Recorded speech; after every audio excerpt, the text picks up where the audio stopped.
प्यारे बच्चों, Indian geography का कोर्स शुरू करने वाले हैं। एसएससी एग्जाम के लिए स्पेशली ये कोर्स होगा। एनिमेशन की हेल्प से हम पढ़ेंगे। इससे दो बेनिफिट होंगे। पहला तो आपके दिमाग में वो चैप्टर अच्छे से छप जाएगा। दूसरा, ये जो चैप्टर 1 घंटे में कंप्लीट होने वाला था वो 5 से 10 मिनट में ही कंप्लीट हो जाएगा। तो आज हम शुरुआत करते हैं पहले चैप्टर से, और पहले चैप्टर का नाम है भारत की स्थिति और विस्तार। सबसे पहले तो ये बेसिक बात जानिए कि हमारा प्यारा भारत एशिया महाद्वीप का हिस्सा है और हमारे प्यारे भारत में 28 राज्य और 8 केंद्र शासित प्रदेश हैं। हमारे भारत का कुल क्षेत्रफल 32,87,263 वर्ग किलोमीटर है। पूरे विश्व में तुलना की जाए तो ये मात्र 2.4% है। मतलब पूरे विश्व में जितनी भी धरती है उसका 2.4% ही हमारे पास है। और क्षेत्रफल के हिसाब से 7वें नंबर पर है हमारा प्यारा भारत। पहले नंबर पर रशिया है, दूसरे पे कनाडा है, तीसरे पे चाइना है, चौथे पे यूएसए है और 5वें पे ब्राज़ील है, 6वें पे ऑस्ट्रेलिया है और 7वें पे इंडिया है। आप जानते हैं, तो ये 7 कंट्री टॉप 7 क्षेत्रफल के हिसाब से आपको याद भी होना चाहिए। ऐसे ही जनसंख्या के मामले में हमारा प्यारा भारत दूसरे स्थान पर है पूरे विश्व में। हमारे भारत की जनसंख्या की बात करें तो 121 करोड़ जनसंख्या है 2011 की जनगणना के हिसाब से। पूरे विश्व का 17.5% हमारे पास ही है।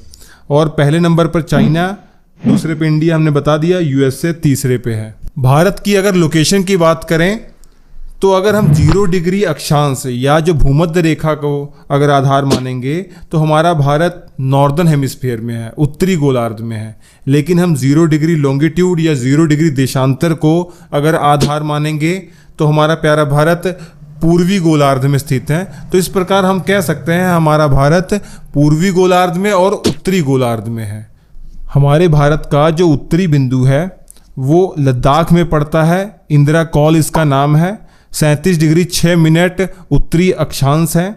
ऐसे ही मुख्य भूमि का जो दक्षिणी हिस्सा है इसके latitude 8 degree 4 minute north latitude है और ये जगह तमिलनाडु के कन्याकुमारी में पड़ती है। इसका नाम कन्याकुमारी भी है और इसे केप कोमोरिन भी कहा जाता है। और उत्तर से दक्षिण की जो दूरी है वो 3214 किलोमीटर है। हमारे भारत का जो सबसे पूर्वी हिस्सा है वो अरुणाचल प्रदेश में है, किबिथु नामक जगह पर। यह बिंदु 97 डिग्री 25 मिनट पूर्वी देशांतर है। और ऐसे ही जो सबसे पश्चिमी बिंदु है 68 डिग्री 7 मिनट पूर्वी देशांतर सर क्रीक है, गुजरात में पड़ता है।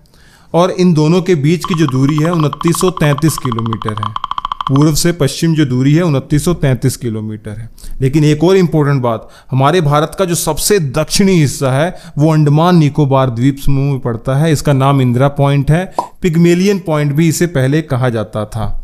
इसके latitude 6 degree 45 minute north latitude है, मतलब उत्तरी अक्षांश है। ऐसे ही परीक्षा में पूछा जाता है कि सबसे पूर्वी राज्य कौन सा है, सबसे पश्चिमी राज्य कौन सा है, सबसे उत्तरी दक्षिणी राज्य कौन सा है। तो याद रखिए, सबसे उत्तर में जो राज्य है वो हिमाचल प्रदेश है। अब जम्मू कश्मीर नहीं है, वो केंद्र शासित प्रदेश हो चुका है। सबसे दक्षिण में तमिलनाडु है, सबसे पूर्व में अरुणाचल प्रदेश है और सबसे पश्चिम में आप जानते हैं गुजरात है। 23.5 डिग्री अक्षांश की जो कर्क रेखा है वो भारत के बीचों बीच से गुजरती है। 8 राज्यों से गुजरती है। पहला गुजरात है, दूसरा राजस्थान है, तीसरा मध्य प्रदेश है, चौथा छत्तीसगढ़ है, 5वां झारखंड है, 6वां आपका वेस्ट बंगाल है, उसके बाद 7वां त्रिपुरा और 8वां आपका मिजोरम है। तो ये 8 राज्य हैं जहां से कर्क रेखा होकर गुजरती है। याद रखिए, 23.5 डिग्री उत्तरी अक्षांश। भारतीय मानक समय रेखा जिससे हमारे भारत का समय निर्धारित होता है ये 5 राज्यों से होकर गुजरती है। 82.5 डिग्री ये पूर्वी देशांतर है। 5 राज्य, पहला उत्तर प्रदेश है, दूसरा आपका मध्य प्रदेश है, तीसरा छत्तीसगढ़ है, चौथा उड़ीसा है और 5वां आंध्र प्रदेश है। और ये भी परीक्षा में पूछा जाता है कि जो ये रेखा है 82.5 डिग्री ये नैनी से होकर गुजरती है। उत्तर प्रदेश के प्रयागराज के पास नैनी जगह है, वहाँ से गुजरती है। मिर्जापुर भी इससे नज़दीक है। हमारे भारत की जो ये अंतर्राष्ट्रीय मानक समय रेखा है इसका और जीएमटी का अंतर 5.5 घंटे का है। हमारी जो आईएसटी है, जो मानक समय रेखा है, वो जीएमटी से 5.5 घंटे आगे है।